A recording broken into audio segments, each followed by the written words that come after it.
Hey listener, welcome back to another out of this world story with revenge tales. Let's go today's story. I first met Jane at the regional finals of the Slim Secrets Slimmer of the Year award.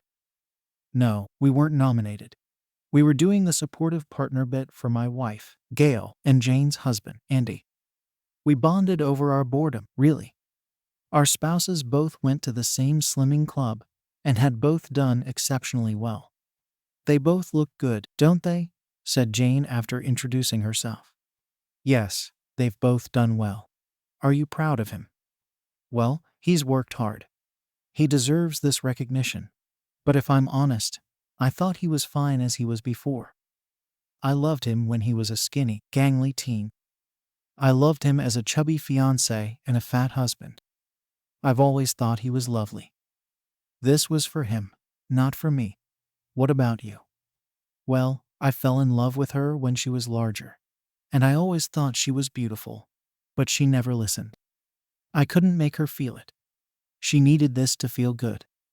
If she's happy, I'm happy. Happy wife, happy life, and all that. Don't ever tell her. But the cuddles aren't as good now that she's thin. Jane laughs. No, I know what you mean. Andy's not as comfy as before, either.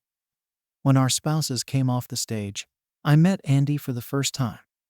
He was flushed with success, but there was something in his arrogant smile that rubbed me the wrong way.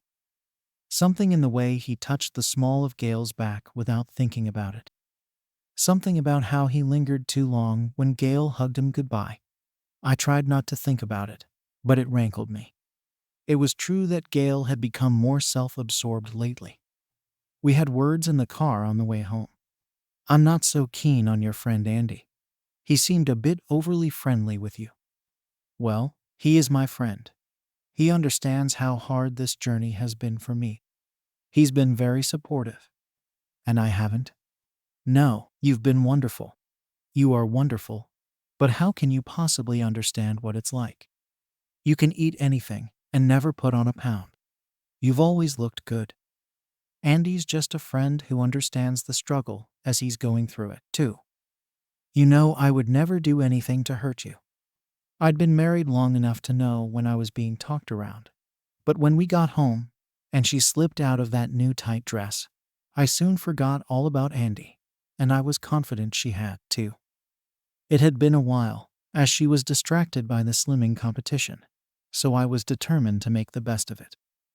Our sex life had always been good. We were so good together. Why would she ever think about stepping out? She also knew how I felt about infidelity. So I made a big mistake. I trusted the woman I loved, thinking that letting her have her moment of glory was best. She had worked so hard, after all. I thought that there would be time for us to reconnect later. The following Wednesday night, Gail disappeared to the slimming club as usual. I just settled down to have some me time, which basically meant a beer and some porn. When I heard the doorbell, it was Jane. We need to talk, Gary, she said as she glided past me into the hallway. Sorry if I was disturbing you. She smiled, glancing down at the front of my jogging bottoms that were still slightly tinted. Beer and porn while the wife's out, is it? She said, glancing at my laptop, which I stupidly hadn't shut down. I was mortified. Don't be embarrassed. I imagine you haven't been getting much lately. Neither have I, considering our spouses have been getting it from each other. She burst into tears then. I have never been able to stand seeing someone cry, so I took her in my arms and held her. I caught sight of my shocked face in the mirror as I tried to process what she had just told me. It couldn't be true, could it? Not my Gail. She wouldn't do that to me. We were going to start trying for a baby soon, once the national competition was over. We had talked about it. She had promised. Finally, Jane got her sobbing under control and let me guide her to the sofa. I'm sorry for blurting it out like that. I was going to tell you gently. I had practiced and everything, but it all came out. I'm sure that you're wrong. Gail has been distant, but she's been so busy. Yes, busy with my husband. Look, Gary, you're a nice guy, And I wouldn't make this up. I do have proof. If it makes you feel better, I didn't suspect anything either. Dottie Keene, the old lady from the slimming class, alerted me first. She saw us in a cafe. I was having cake, but Andy was nursing a fruit tea. She knew him from the slimming club and seemed quite indignant that he was with me. You ought to be ashamed of yourself, stepping out on that lovely wife of yours. She adores you, never takes her eyes off you at slimming club. And you two are always canoodling. Now you are here with this floozy. She seemed very shocked when I explained that I was actually his wife. She was very apologetic to me, whilst looking daggers at Andy. I'm sorry, love, for getting it mixed up. I had one who did the dirty on me, too. With that, she flounced back to her table, hitting Andy with her bag as she did so. Of course, Andy said she was senile and always caused trouble at the slimming club. He thought he'd talk me round, but he hadn't. He'd done it before, you see, before we were married, and I'd stupidly forgiven him. So, I got a friend from work to join the slimming club. She wanted to lose a few pounds and was keen to go undercover if I paid for her class. It didn't take her long to confirm it. With that, she handed me some photos. I didn't want to look. I knew that my life would change forever. I wasn't the forgiving sort. There were a few grainy photos of them kissing and holding hands. The worst was the short video that was taken in the darkest corner of the pub car park, where they all went for a post-weigh-in drink. You could see Andy's bare buttocks as he plowed into Gail in the back seat of her car. The car I paid for every month. What a bitch. Jane gave me a few minutes to take it all in before she said, "So, what are we going to do about it?" "Nothing for now, but this will end our marriage," I answered. I couldn't continue then. I just wanted her to go. I needed to be alone to process what she had told me. And honestly, I didn't want her to see me break down. "Could we meet tomorrow? I need to think about this." "Are you going to tell him that you know?" "I can wait if you want me to. I can carry on pretending." That night, I was the one pretending. I pretended to be asleep when I heard Gail get in the shower. I wonder why she needed that. The following morning, I was up and out before she even surfaced. I called in work and took the day off. I went for a long walk in the park while thinking about what I would do. I texted Jane, and we met at the park cafe. "How are you coping?" she asked. "I'm sorry for throwing all that at you last night. It's been so hard keeping it all in." "I'm doing okay. I need a little time to plan what I'm going to do. We have a deposit on a new build. Finally stopping renting after all these years so that we can start our family. I need to cancel that and sort out the finances before I let on that I know. I have saved all that money. I pay for everything I always have.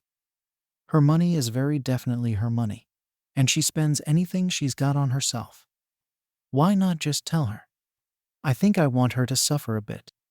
She's had her fun. Now it's my turn." "I'm surprised. I didn't think that you would want to turn the screws."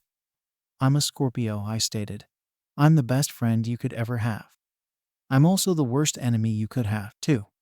She's thrown everything away, thrown me away, and for what, a quick shag in a pub car park. I thought that I was worth more than that." "You are worth more than that. She doesn't deserve you. And I deserved better than Andy, the two-timing saggy-arsed prat." "It did look quite saggy in that video," I admitted. "Too much weight lost too quickly. I do have an idea of how you can get your revenge. I don't see why she should get half of your savings, and you end up worse off." I listened as she told me her plan. It was pretty simple, really. She worked in the local betting shop.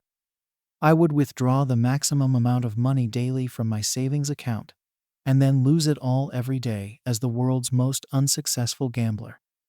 In reality, I would be going in every day and just placing small bets, but making myself known to Jane's colleagues and fellow punters. "What about you? What about your revenge?" "Well, I'm divorcing him, too. We don't have much money, but my revenge will hurt him. and it will really hurt. I'm going to tell you a little secret. Andy doesn't always follow the Slimming Secrets diet. He uses low-calorie slimming shakes to help things along. So, you'll tell the national competition judges he's been cheating? No. Where is the fun in that? I'm going to swap his diet shakes with a high-fat build-up powder that they use to help sick people regain weight quickly. Of course, he won't put enough weight on to bar him from the competition, but he won't win it. And he'll drive himself mad trying to work out what he's doing wrong. Exactly. Then, at the national final, we'll expose them both for the dirty cheaters they are. You in? I agreed, quietly thinking I would ensure I never crossed Jane in any way. She was pretty scary in her petty revenge. So, I had to last a whole month pretending to be normal. Of course, Gail was wholly wrapped up in preparing for the finals in London. She was constantly getting a different beauty treatment here and an exercise class there. She was probably meeting with Andy sometimes, but I was past caring. She didn't even notice that I had drifted away from her. She was too wrapped up in herself. The savings account had only about 10% of what it had to start with. I was okay with her getting half of that. I had hidden away the money that I had supposedly gambled away. It was no longer traceable. Jane had even mentioned to Andy that I had been a constant in the betting shop. Andy tells me that Jane has often seen you in the betting shop. What's that all about? You've never been a betting man. Well, I've felt lonely and bored since my wife has been so busy. I've had the odd flutter as a distraction. It's not a problem, is it? I've lost a bit, but not too much. How much? Nothing for you to worry about. I'm sure we will still be able to get our house. Don't worry. You just think about the competition. I'm sure you are going to win. You look amazing. What do you think Andy's chances are? Not good at the moment. He's put 10 pounds on and can't work out how. He's having to get bigger trousers for the final. He's not happy, and the class leader has been putting a lot of pressure on him. Well, not everyone copes well with stress, I replied. I did get the impression that he's a bit of a self-indulgent man-child on the odd occasions I've met him. Gail just stared. She looked like she was going to defend him, but then she thought better of it. Finally, the big day came, and we were ensconced in a big hotel in London. Gail and Andy were whisked off for hair and makeup. I suddenly realized that Gail had left her grandma's bracelet behind. She always wore it on special occasions. She called it her lucky charm. Even after everything, I cared enough to try to take it to her. I went down to the room that they were being made up in. So many people were bustling about that no one stopped me until I was close enough to see them holding hands and laughing together. That intimacy seemed to hurt, even more than the video of their car park escapade. One of the young runners laughed at my expression. Oh yes, our two little lovebirds, brought together at Slim Secrets. They can't leave each other alone. Quite a romance. We were interrupted when I saw the local and regional representatives rush to me. They were obviously anxious that I didn't see Gail and Andy at this point and what they were up to. I handed over the bracelet. Perhaps someone could be kind enough to pass this on to my wife. I felt the young runner stiffen as I emphasized the last part. Jane was starting to feel nervous as the presentation began. She wasn't entirely sure how she was going to expose them. As it turned out, she needn't have worried, as they were stupid enough to do it themselves. The finalists were all on stage, and they announced the male winner first. It wasn't Andy. He had to settle for third place. No, the winner was Graham from Scotland, who resembled a punctured balloon in a kilt. He had lost 20 stone, so he deserved my cheer. When they announced Gail as the female Slim Secrets Slimmer of the Year, I cheered as loudly as anyone else. I turned to look at Jane, and she had a horrified look on her face. I followed her gaze, and there in front of everyone, magnified on the big screen, was her husband and my wife kissing. This was not a congratulatory kiss on the cheek. This was a lover's kiss. The crowd roared its approval. They spring apart, shocked that they seem to have forgotten themselves in the excitement of her success. Gail tries to laugh it off, but I see the terror in her eyes. One of the organizers rushes towards us, muttering something about the heat of the moment. Nothing to worry about. But she was too late. Jane was already halfway up the steps to the stage. She's at the podium, in front of the cameras and all the press. She needs my support. Andy, another one? You promised after the last time. How long? This isn't what it looks like. Really? Isn't that chapter 1 from the Cheater's Handbook? Because it's quite obvious to everyone else that it's exactly what it looks like. I managed to catch up now despite the organizers' best efforts. Jane turns to the press. I'm the wife, she said. And I'm the husband, I added. Well, soon to be ex-husband. We are available for interviews in the ballroom. We have some photographs to share with you. Some show that Slim Secrets were well aware of the affair between them.